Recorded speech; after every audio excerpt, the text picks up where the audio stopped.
त्रिकाल संध्या अर्थात क्या? प्रातः सूर्योदय के 10 मिनट पहले से 10 मिनट बाद तक, दोपहर के 12 बजे से 10 मिनट पहले से 10 मिनट बाद तक एवं शाम को सूर्यास्त के 10 मिनट पहले से 10 मिनट बाद तक का समय संधिकाल कहलाता है।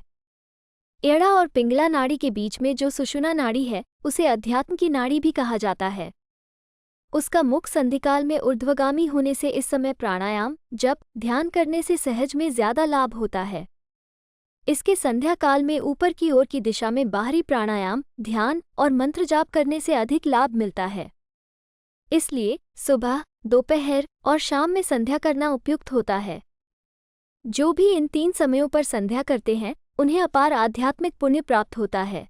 त्रिकाल संध्या क्यों आवश्यक है? भगवान राम संध्या करते थे, भगवान श्री कृष्ण संध्या करते थे और भगवान राम के गुरुदेव वशिष्ठ जी भी संध्या करते थे। मुसलमान लोग नमाज पढ़ने में इतना विश्वास रखते हैं कि वे काम से समय निकालकर नमाज पढ़ने जाते हैं। वहीं हम आजकल के पश्चिमीकृत संस्कृति में आध्यात्मिक अभ्यासों को भौतिक दुनिया की भगदड़ में भूल चुके हैं। शायद केवल 1 या 2% लोग नियमित रूप से संध्या करते हैं। त्रिकाल संध्या करने वालों को अपनी आजीविका की चिंता करने की आवश्यकता नहीं होती। इसके साथ ही यह असाध्य रोगों को ठीक कर सकता है, जीवन शक्ति, बुद्धि और जीवन शक्ति को बढ़ावा देता है। वीडियो में आगे बढ़ने से पहले अगर वीडियो पसंद आ रहा है तो वीडियो को लाइक करो और नए हो तो चैनल को सब्सक्राइब जरूर करना। त्रिकाल संध्या कैसे करें? ध्यान, मेडिटेशन और संध्या, सांकाल के 2 शब्दों की उत्पत्ति एक ही मूल से हुई है। मूल रूप से दोनों का एक समान उद्देश्य होता है। ध्यान के माध्यम से मन शुद्धि होती है और संध्या पूजन के द्वारा मन धार्मिक बनता है। संध्या पूजा के दौरान जल पीने का विधान, आचमन, प्राणायाम, शरीर और मुख शुद्धि और आंतरिक और बाह्य शुद्धि की भावना के लिए व्यवस्था होती है। प्राणायाम के बाद प्रभु के नाम का जप करने और दिव्य की ध्यान करने की आवश्यकता होती है। यह अभ्यास शरीर को शुद्ध करता है, मन को शांत करता है, बुद्धि को तेज करता है और प्रभु की ध्यान करते समय मन को चेतना में बनाता है। इस समय महान आध्यात्मिक व्यक्तियों के बयानों को भी सुन सकते हैं। आध्यात्मिक प्रगति के लिए त्रिकाल संध्या की नियमित अभ्यास बहुत फायदेमंद है। त्रिकाल संध्या के लाभ। नंबर 1, वे जो त्रिकाल संध्या करते हैं उनका कभी मृत्यु का सामना नहीं करना पड़ता। नंबर 2, जो ब्राह्मण त्रिकाल संध्या का अभ्यास करता है वो किसी के सामने कभी हाथ नहीं फैलाना चाहिए। शास्त्रों के अनुसार उसे अपने जीविका के बारे में चिंता करने की आवश्यकता नहीं होती। नंबर 3, त्रिकाल संध्या करने वाले व्यक्तियों का मन शुद्ध और स्वस्थ होता है। वे संतोषित रहते हैं और मृदु और तेज कर्मों को परिवर्तित करने की क्षमता रखते हैं। उन्हें दुख, दुख या चिंता से घेरने का आवश्यकता नहीं होता जब वे अपने गहरे कर्मों का आनंद लेते हैं। नंबर 4, श्रेष्ठ बहनें और उदात्त भाई जो त्रिकाल संध्या का अभ्यास करते हैं वे अपने परिवार और बच्चों को उज्ज्वलता प्रदान कर सकते हैं। नंबर 5, त्रिकाल संध्या के अभ्यासी का मन इच्छाओं में गहरा नहीं फंसता।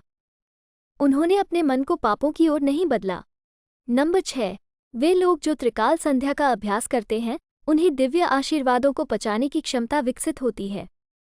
नंबर 7, त्रिकाल संध्या के माध्यम से शारीरिक स्वास्थ्य, मानसिक पवित्रता और आंतरिक शुद्धि प्राप्त होती है।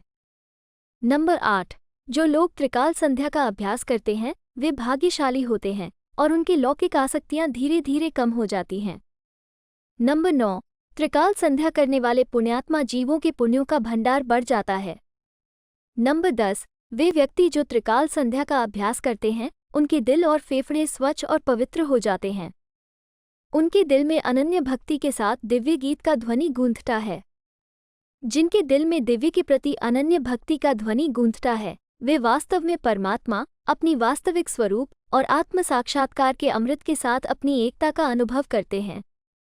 नंबर 11, इस तरह के अत्यधिक भाग्यशाली प्रैक्टिशनर्स जीवन और जीवन के बीच भटकने के लिए नहीं जाते। उनकी जीवन स्थिति मुक्त हो जाती है, जैसे आकाश की एकता के साथ।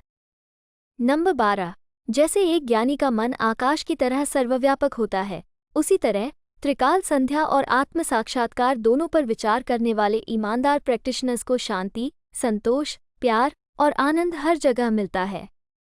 नंबर 13, जैसे पापी व्यक्ति हर जगह अशांति और दुख का सामना करता है, वैसे ही त्रिकाल संध्या करने वालों को अधर्म की अंधकार से मिलकर नहीं रहता। नंबर 14। जैसे गरुड़ मंत्र सर्पों को दूर करता है, गुरु मंत्र पापों को दूर करता है और त्रिकाल संध्या का अभ्यास करने वाले को अपने गुरु की कृपा के माध्यम से अपने अनगिनत पिछले जन्मों के जमे पापों, दोषों और कष्टों को राख की तरह झलकता है। आज के युग में हाथ में थोड़ा सा पानी लेकर भगवान सूर्य नारायण को अर्घ्य के रूप में अर्पित करके मानसिक संध्या, गोधूली ध्यान करना बेहतर है। इसलिए आप जहां भी हों, आपको थोड़ी मात्रा में पानी लेकर त्रिबंध प्राणायाम का अभ्यास करके और प्राणायाम के दौरान अपने चुने हुए मंत्र का जाप करके संध्या करनी चाहिए। भगवान शिव हमेशा देवी पार्वती से कहते हैं और भगवान कृष्ण अर्जुन से कहते हैं कि जो साधक ध्यान में अटूट भक्ति के साथ परमात्मा का ध्यान करता है वह आसानी से परमात्मा को प्राप्त कर लेता है, जिससे परमात्मा आसानी से सुलभ हो जाता है। जैसे आकाश जीवों के लिए सुलभ होता है, ऐसा ही दुख और अशांति पापी के लिए सुलभ होते हैं और धनवान के लिए दुनियावी संपत्तियां सुलभ होती हैं। उसी तरह जो अनन्य भाव से परमात्मा का पूजन करते हैं उनके लिए परमात्मा सुलभ होते हैं। उनकी अच्छी किस्मत उन्हें शीघ्र ही सर्वव्यापक चैतन्य की साक्षात्कार करने की अनुमति देती है। इसलिए वास्तविकता में व्यक्तिगत आत्मा, आत्मा और परमात्मा, परमात्मा के बीच कोई महत्वपूर्ण अलगाव नहीं है। सामग्री दुनिया और शारीरिक शरीर अनित्य हैं और स्थिर नहीं रह सकते, लेकिन आत्मा और परमात्मा कभी अलग नहीं होते। वे एक गहनी पृथकता के रूप में नहीं हैं। वे बर्तन के अंदर का आकाश और पानी के बीच की तरह अलग नहीं होते हैं या तरंगे पानी से अलग नहीं होती हैं।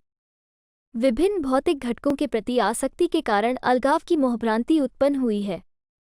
इस भ्रांति को दूर करने के लिए भगवान कहते हैं, हे अर्जुन, जो मेरे सच्चे रूप का विचार करता है और अपने स्वयं के स्वरूप की खोज करता है, उसके लिए मैं सुलभ हो जाता हूँ।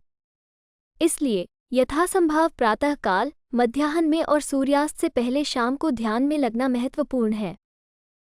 तो दोस्तों, आज के लिए बस इतना ही। अगर आपको हमारा ये वीडियो पसंद आया हो तो चैनल को सब्सक्राइब और वीडियो को लाइक जरूर करना और अपने दोस्तों के साथ शेयर करना न भूलें। आपका कीमती समय देने के लिए धन्यवाद।